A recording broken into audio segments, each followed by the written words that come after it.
La nuit des longs couteaux a commencé à Yaoundé. Pas dans les rues, pas encore sous les balles, mais dans les bureaux feutrés, les couloirs de la présidence, les ministères stratégiques et les centres névralgiques de l'État. Une guerre silencieuse, méthodique, impitoyable, se déroule sous les yeux d'un peuple maintenu à distance. Une guerre dont l'enjeu est clair, l'héritage de Paul Biya. Ce qui se joue aujourd'hui n'est plus de l'ordre de la gouvernance ordinaire. Le pouvoir ne se gère plus, il se partage à l'avance. Le régime n'anticipe plus une continuité, il prépare une succession conflictuelle. Et dans cette bataille pour l'après-Biya, deux clans se font désormais face sans détour. Le clan de Ferdinand Ngo et le clan de Louis-Paul Motaz. Il faut être lucide. Paul Biya n'est plus l'arbitre. Son autorité réelle s'est dissoute dans le temps, l'âge, la fatigue et l'emprise de son entourage. Son nom reste puissant, mais sa capacité à trancher est devenue incertaine. Résultat, les clans ont cessé d'attendre. Ils agissent, ils testent leurs forces, ils avancent leurs pions. Et parfois, ils s'attaquent frontalement.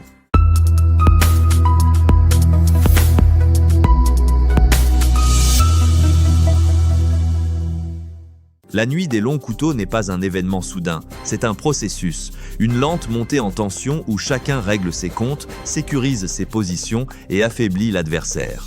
À Yaoundé, les sourires sont devenus des masques, les alliances, des arrangements temporaires, la loyauté, une monnaie rare.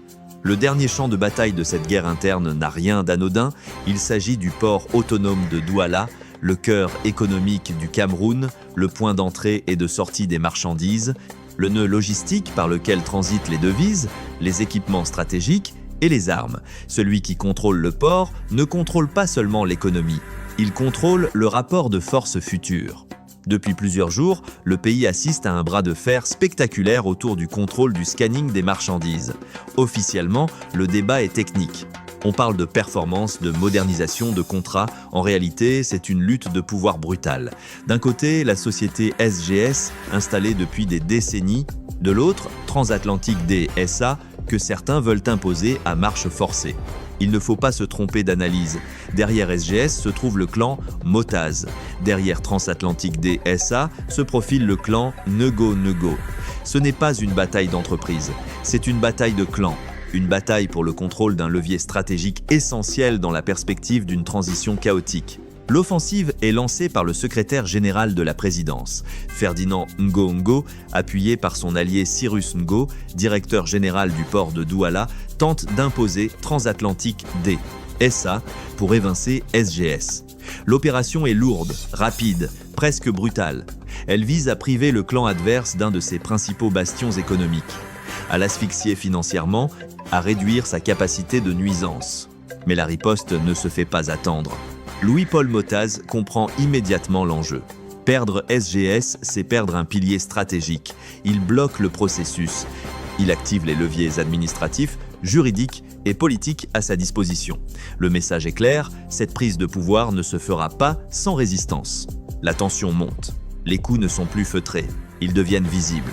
Ngo convoque une réunion d'urgence à la présidence. Un représentant du Premier ministère est invité le même jour. Ce n'est plus une querelle sectorielle, c'est une affaire d'État. Mais cette montée en gamme révèle surtout une chose inquiétante, l'absence d'un arbitre incontesté. Puis vient le bluff, un moment clé de la nuit des longs couteaux. Le général Amougou Emmanuel, proche du clan Ngo, adresse un courrier au ministre des Transports affirmant que Paul Biya aurait donné son accord pour déguerpir SGS au profit de Transatlantic Day SA. Une affirmation explosive, une signature immédiatement contestée, une manœuvre risquée. Ce geste révèle l'état réel du pouvoir. On parle au nom du chef de l'État sans certitude. On invoque sa décision sans preuve. On utilise son autorité comme un écran.